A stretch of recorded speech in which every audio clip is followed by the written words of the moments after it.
નમસ્કાર ખેડૂત મિત્રો, ઘણા બધા મિત્રોનો ક્યારેક એવો પ્રશ્ન હોય છે કે થ્રેસર જે છે હિચોરા ખાય છે અથવા આવી રીતે પટાવાળું હોય તો ડબલ હિચોરો ખાય, કારણ કે પટ્ટાનો લોડ હોય એક.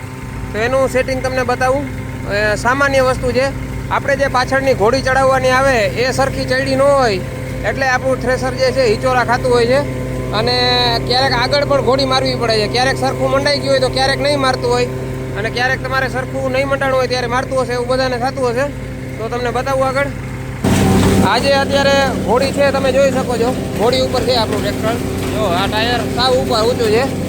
જો આ ઘોડી તમે ક્યારેક એવું બને કે ટાયર ઊંચા રહી ગયા હોય ને ઘોડી નીચી હોઈ ગઈ હોય, અથવા તો ટ્રેક્ટર રિવેસ લેવામાં ચડાવવા ટાણે વધારે રિવેસ લઈ લ્યો તો ઘોડીની નીચેથી જે છે ધૂળ હટી જાય, અને થ્રેસર જ્યારે ટાયર ઉપર રહી જશે ત્યારે તમારું થ્રેસર હિચોરો મારશે. કોઈ પણ કંપનીનું કોઈ પણ થ્રેસર હોય તો ખાસ એ ધ્યાન રાખવાનું કે ટાયરની નીચેથી કાં તો ધૂળ ઓછી કરાવી નાખવાની, કાં તો ઘોડી સારી રીતે ચડાવવાની, રિવેસ માપસર લેવાનું કે ઘોડી નીચે ધૂળ ના સરકી જાય.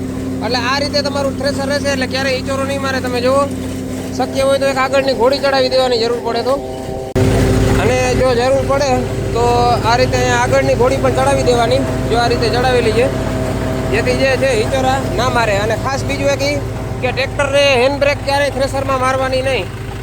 તમારે એવું લાગે ઢારવાળું ક્યાંય મંડાણું છે તો પાણો મૂકી દેવાનો, પણ હેન્ડ બ્રેક નહીં મારવાની, એટલે તમારું ટ્રેક્ટર હિચોરા નહીં મારે અને થ્રેસર પણ હિચોરા નહીં મારે.